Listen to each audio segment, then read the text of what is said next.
America should just say we to higher taxes. A Paris-based group of economists telling the U.S. to hike taxes on wealthy Americans to fix our economy. But is France or any European country in any shape to give advice on taxes and the economy? Well, hi, everybody. I am Cheryl Casone. Welcome to Cashin In. Our Cashin In crew this week, we have Wayne Rogers, Jonathan Hoenig, and Tracy Burns. And also joining us, we have Christian Dorsey and Todd Schoenberger. Welcome to all of you today. And Jonathan, I want to start with you because you say an economic lecture from any European nation is a bunch of crepe.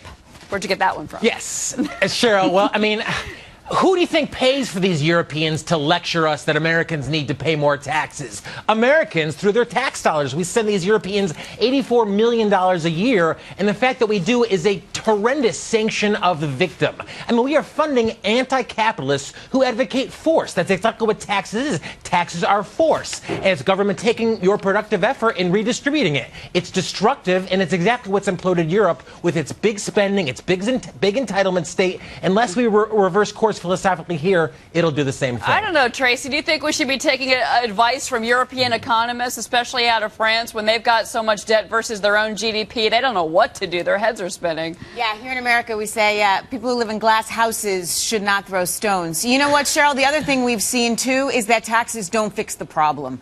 Let's all come to terms with this now. Raising taxes is not going to help anything. We need to change spending habits. We need to change this notion that we all want to be on the government dole. And to hear from socialist-type countries that they should be collecting more of our own money, well, it shouldn't surprise anyone. America needs to focus on America right now. We need to get ourselves back to being the #1 country in the world. Otherwise, Cheryl, we are losing that status by the second. That's the thing. In Italy and Spain, they're paying 40-something% in income taxes. And at the same time, Christian, they've got incredibly high unemployment. So do we need to really just ignore this report and do our own thing, go our own way?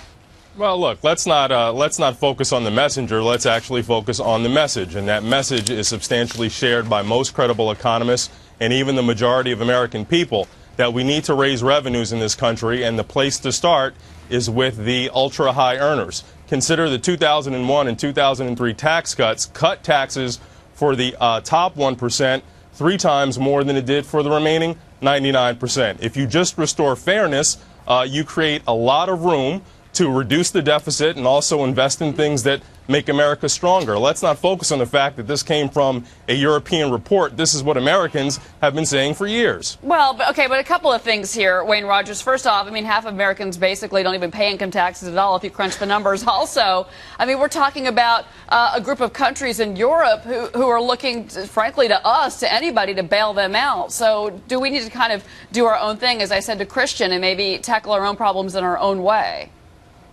Well, European, you know, when you use the word economist, first of all, Christian says credible economist. There's no such thing as a credible economist. An economist is some guy who predicts the future by looking in the rearview mirror. I haven't found a one, even in this country. Our economists over here are, you know, are quasi-morons. Except for Christian Dorsey, Wayne. Except for Christian Dorsey. He's okay, right? I don't think of Christian as a pure economist. I think of Christian as a commentator, you know, and somebody who's bright. So he's looking at all kinds of things. He's not just looking at economic things. In any case, in any case, let me answer the question, if I may. In any case, no, Europeans. It's not a question of whether Europeans are lecturing us or we're lecturing them. It's a question of us all looking at a world economy, if you'll forgive me, and recognizing that we're all not interdependent. I mean, independent, but interdependent, and we have the same problem that they have. If we spend too much, we're going to go in the toilet just like they did. Okay, I think we all kind of agree on what we think about this report. But Todd Schoenberger, what about what they're saying? I mean, do you think it would help the U.S. economy if we indeed did raise taxes, take away the mortgage interest deduction, for example, on those wealthier Americans? Would that help the country, do you think? Absolutely not. It's just not. Look, you don't raise taxes, first of all. You're not going to see any type of prosperity in this country. But more importantly, you won't see it globally either. Look, France, all of the European countries needs the United States to survive. The only way we're going to do that and be prosperous is by cutting taxes and moving forward. Look, we heard about this all this week with the Supreme Court decision with health care. You're going to hear this further with the fiscal cliff. You cannot raise taxes in this country and expect good things to happen. You know, there's a really good point there, Tracy, that's being made about the U.S. economy and that fiscal cliff again. But we do have a lot of issues. Would raising taxes help those issues, Tracy? Cheryl, as much as Wayne can't stand The Economist, let's all go back to Economics 101. If I have money in my pocket, I go spend it. What do I spend it on? Unfortunately, I'm spending on a lot of stuff that's made overseas these days. So those people overseas that are telling us to be taxed higher are screwing themselves because I'm not going to buy their products on the way left. That's right. But Tracy, go back even before that. I mean, where does wealth come from for the rich, for poor, for anyone? Does it come from force or does it come from freedom? If you think it comes from force, then yes, advocate more taxes, more government. Meanwhile, the safety net in Europe that is much heralded is literally falling apart. Greece, Spain, diabetics can't literally get their insulin. If you think that wealth comes from freedom, then you advocate less taxes and you get the apples of the world, you get innovation, you get wealth created. That's what we need. Let me ask my favorite economist, Christian. Go ahead. That was the same rationale we used in 2001 and 2003, and unfortunately we have a record. We actually have evidence of what happened when those tax cuts were enacted. We saw lower revenues, we saw higher deficits, we saw slower growth, we saw fewer jobs, and we saw stagnant wages. So, Jonathan, if that's the freedom that you want, let's tax cut. If we actually want growth and prosperity, let's bring some tax fairness. Let me just clarify. It's the spending, Christian, that created the deficits, just as it has in Europe. Europe, to Tracy's point, doesn't have a taxation problem. As we pointed out, they've got even higher taxes than we have here. They've got a wealth creation problem, and that's what taxes do. They take away the freedom, they put it in force in place. Wayne, what do you think of all of this? I mean, especially that wealthy Americans getting hit with a higher tax, the fact that we do have some growth in this country, but not a lot, about 2% for the year. I mean, we've got to grow from somewhere. How do we do it? Well, I do think the following. I mean, there is a balance here, obviously. Can wealthy Americans pay a higher tax? Yes.